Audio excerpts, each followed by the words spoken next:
अकबर बीरबल की कहानी, ठगों की करतूत। शॉर्ट हिंदी स्टोरी अब आपके लिए only on intellect for all channel पर। तो इसे लाइक, सब्सक्राइब और शेयर करना ना भूलें। तो चलिए शुरू करते हैं। दिल्ली में एक ईमानदार साहूकार रहता था। एक बार दो ठग सेठ के भेष में उसके पास आए और साहूकार से बोले, हम दोनों कुछ जेवरात बेचना चाहते हैं। आपसे निवेदन है कि आप उन्हें बिकवा दें, आपकी बड़ी कृपा होगी। साहूकार छल कपट से परे एक सरल स्वभाव का व्यक्ति था। उसने उत्तर दिया, जब तक मैं इन जेवरातों को खरीदारों को दिखाकर उनसे बातचीत न करूं, तब तक मैं आपको नहीं कह सकता कि ये बिकेंगे या नहीं। इसलिए आपको इन जेवरातों को मेरे पास छोड़ना होगा। कल दोपहर तक ग्राहकों से बात कर मैं आपको जानकारी दे दूंगा।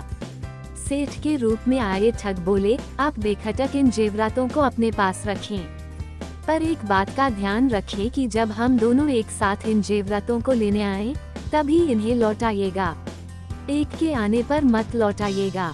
साहूकार ने कहा, ऐसा ही होगा। ठग जेवरात साहूकार के हवाले कर वहां से आगे बढ़ गए। 60-70 गज का फासला तय करने के बाद उनमें से एक साहूकार के पास वापस आया और बोला, हम ये जेवरात आपके पास नहीं छोड़ना चाहते, आप कृपा कर इन्हें वापस दे दीजिए। हम लोग कल दोपहर फिर आपकी सेवा में हाजिर हो जाएंगे। साहूकार ने पूछा, आपके दूसरे साथी कहाँ हैं? उस ठग ने उंगली से अपने दूसरे साथी की ओर इशारा कर साहूकार को बतलाया, उस तिराहे पर मेरा दूसरा साथी अपने एक मित्र से वार्तालाप कर रहा है, उसके कहने पर ही मैं आपके पास आया हूँ। साहूकार ने भी जब दूसरे ठग को तिराहे पर खड़ा देखा, तो उसने विश्वास कर पहले ठग को जेवरात वापस कर दिए। वह ठग जेवरात लेकर चला गया। कुछ समय बीता तो दूसरा ठग साहूकार के पास आया और जेवरात मांगने लगा। इस पर साहूकार बोला, जब आप तिराहे पर अपने मित्र से वार्तालाप कर रहे थे, तब आपका दूसरा साथी आया था और वह जेवरातों को ले गया।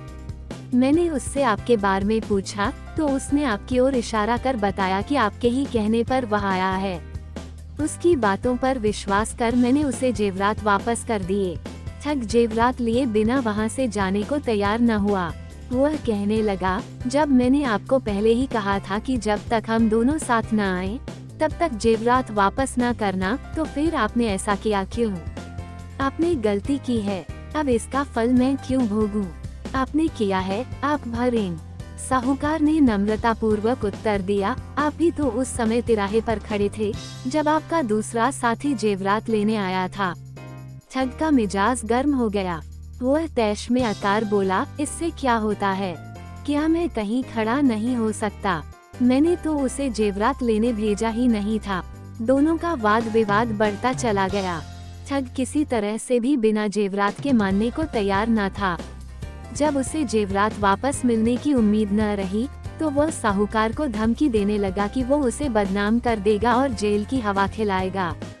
साहूकार ने कहा, जो जी में आए वो करो। ठग ने शीघ्र ही जाकर बादशाह अकबर के यहाँ न्याय की दरख्वास्त दे दी। अकबर के इस प्रकरण के निपटारे की जिम्मेदारी बीरबल को सौंपी। बीरबल ने आदेश का पालन करते हुए साहूकार को बुलवाया। साहूकार बीरबल के सामने उपस्थित हुआ और सारी बात उसे बताते हुए बड़े बड़े विश्वसनीय महाजनों की गवाही भी दिलवाई। बीरबल को तब यकीन हो गया कि ठग का दावा झूठा है। वह ठग से बोला, जब ये बात तय हुई थी कि तुम और तुम्हारा साथी एक साथ जेवरात लेने आओगे, तभी साहूकार तुम्हें जेवरात वापस देगा। फिर तुम अकेले क्यों आए हो?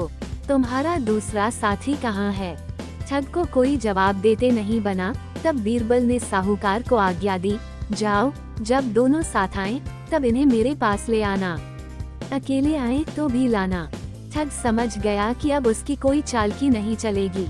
लाचार होकर वह वापस चला गया और फिर कभी साहूकार के पास नहीं आया। साहूकार इस न्याय से बहुत खुश हुआ। अकबर ने भी मन ही मन बीरबल की बुद्धि की प्रशंसा की। कहानी से सीख, किसी भी तरह की समस्या हो, बुद्धिमानी से काम लेने पर उसका हल निकल ही आता है। अक्लमंदी से सब कुछ संभव है। दिमाग से हर समस्या का समाधान हो सकता है।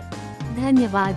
साथ ही हम आपको ये बता दें कि यह आपका अपना चैनल है, तो आप अपने चैनल को सब्सक्राइब करना ना भूले। शुक्रिया सब्सक्राइब करने के लिए।